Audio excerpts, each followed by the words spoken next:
ابھی گستاخ رسول نے گستاخی کی اور اس کے نتیجے میں بہت سے لوگ احتجاج میں نکل آئے. نتیجہ کیا نکلا؟ میں نے پہلے ہی کہا تھا یہی نتیجہ ہوگا اور وہی ہو رہا ہے کہ وہ گستاخ رسول تو اریسٹ نہیں ہوا اور گرفتار نہیں ہوا، لیکن جن لوگوں نے احتجاج کیا تھا ان کے خلاف دنیا بھر کی دفعات لگا کر کے اب ان کے کئی منزلہ مکان زمین پوش کیے جا رہے ہیں، اور جو نام نہاد قائدین ہیں وہ بیٹھے تماشا دیکھ رہے ہیں، اور کچھ لوگ ہیں جنہیں صرف ہمارا ووٹ چاہیے، ان کے منہ بھی ایسے موقع پہ سی جاتے ہیں. اور جب مسلمانوں ہی کے اندر دم لگی اور انہوں نے انہی کی حکومت کو اپنا خدا سمجھا ہوا ہے، ارے وہاں کے بچوں سے کم فلسطینی بچوں سے ان کے مجاہدین سے سیکھا ہوتا کہ ملٹری دوڑتی رہتی ہے، پھر بھی معصوم بچے سینہ کھول کر کے دوڑتے ہیں اور کہتے ہیں حسبنا اللہ و نعم الوکیل، اللہ ہمارے لیے کافی ہے اور بہترین کارساز ہے. جب تک یہ جگرا نہیں پیدا ہوگا اور جب تک رب قدیر پہ یہ بھروسہ نہیں ہوگا تب تک بات بننے والی نہیں ہے. یہ لڑائی ہمیں لڑنی ہے اور اس لڑائی کو ہمیں آگے بڑھانا ہے.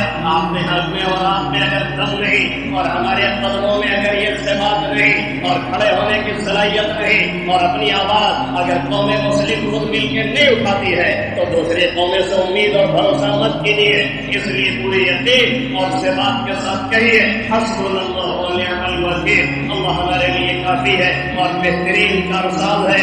اسے بار بار پڑھا جائے اور اس کا بار بار ورد کیا جائے اور اس کے ساتھ وہ دعا ملائی جائے جو حضرت لوگوں نے مانگی تھی، جو حضرت وَذَنُّونِ إِذْ ذَهَبَ مُغَاضِبًا فَظَنَّ أَن لَّن نَّقْدِرَ عَلَيْهِ فَنَادَىٰ فِي الظُّلُمَاتِ أَن لَّا إِلَٰهَ إِلَّا أَنتَ سُبْحَانَكَ إِنِّي كُنتُ مِنَ الظَّالِمِينَ. حضرت یونس نے جو دعا مانگی تھی وہ ہمیں اور آپ کو اس کے ساتھ ملانی ہے.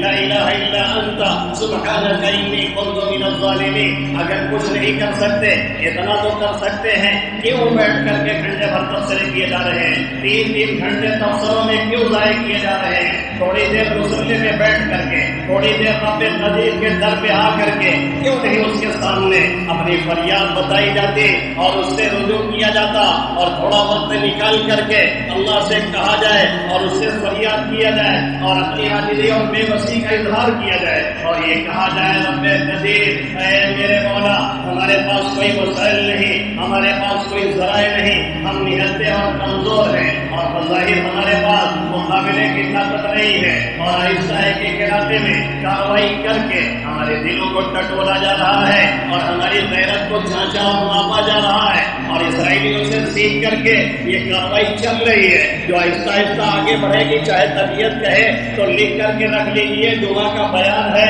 اور 12:48 ہو رہا ہے، میں جملہ کہہ رہا ہوں، لکھ کر کے رکھ لیجیے.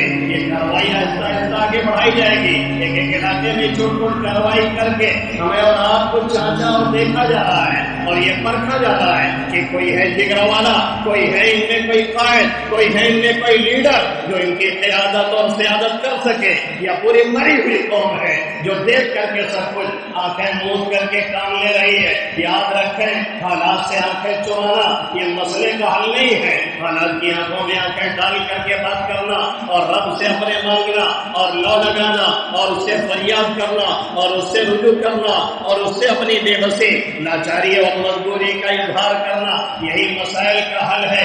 اس لیے ہم اور آپ یہ دعاؤں کا اہتمام کریں اور رب کے سامنے آئیں اور فریاد کریں اور چلتے پھرتے کہیں اے میرے مولا تو میرے مظلوم بھائیوں کی مدد فرما اور ان پہ خصوصی رحم اور کرم کا معاملہ فرما اور ظالم اور طاغوتی قوتوں کو تو نیست و نابود فرما.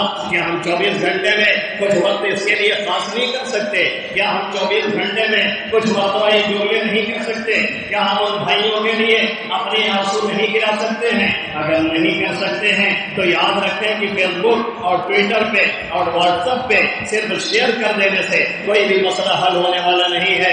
اس وقت حضرت ابو الدرداء رضی اللہ تعالیٰ عنہ کا وہ قول مجھے یاد آ رہا ہے جو آپ نے فرمایا کہ دعا میں مستعد رہو، جو شخص مستقل دروازہ کھٹکھٹاتا رہتا ہے اس کے لیے دروازہ کھل ہی جایا کرتا ہے. اس لیے ہمیں بھی یہی کرنا ہے. اللہ رب العزت ہمیں اور آپ کو ان باتوں پہ عمل کی توفیق نصیب فرمائے. آمین یا رب العالمین. وما علینا الا البلاغ المبین.